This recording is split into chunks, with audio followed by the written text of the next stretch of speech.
குன்றிருக்கும் இடமெல்லாம் முருகன் இருக்கும் இடம் நமக்கு தெரியுங்க. ஆனா கடல் இருக்கும் இடத்துலயும் முருகப்பெருமான் இருக்காருன்னா அது நம்ம திருச்செந்தூர் திருக்கோவில் தான். திருச்செந்தூர் திருக்கோவில் குருஸ்தலம்னு நம்ம எல்லாருக்குமே தெரியும்.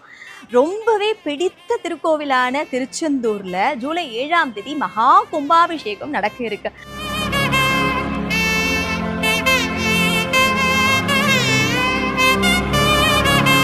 1ஆம் தேதியிலிருந்து 7ஆம் தேதி வரைக்கும் ரொம்பவே முக்கியமான நாட்கள் திருச்செந்தூர்லன்னு சொல்லலாங்க. ஏன்னா 12 கால யாகசால பூஜைகள் நடக்குது. யாகசால பூஜையில கலந்துக்கிறது ரொம்பவே விசேஷமானது.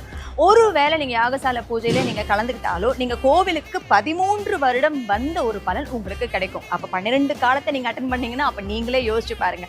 அதாவது இந்த யாகசால பூஜையில முருகப்பெருமானை திருச்செந்தூர் ஆண்டவனை நம்ம அந்த கலசத்துல ஆவாகனம் செய்து அந்த யாகசாலையில வச்சு 12 கால பூஜை செய்வாங்க. அதனால அந்த 12 கால சமயத்திலயும் முருகப்பெருமான நம்ம யாகசாலையில பார்க்க முடியும். அதுவும் இந்த 12 காலத்துல ஒரு சேர நம்ம பார்க்க முடியும்னா மகா கும்பாபிஷேகம் சமயத்துலதான். ஒருவேளை உங்களுக்கு ஒரு வாய்ப்பு இருக்கு, இல்ல திருச்செந்தூர் ஆண்டவனை போய் பார்க்கணும், இந்த கும்பாபிஷேக பலன் நமக்கு கிடைக்கணும்னு உங்களுக்கு ஆசை இருந்துச்சுன்னா 12 கால பூஜையில ஒரு கால பூஜையிலையாவது போய் அட்டன் பண்றதுக்கு ட்ரை பண்ணுங்க.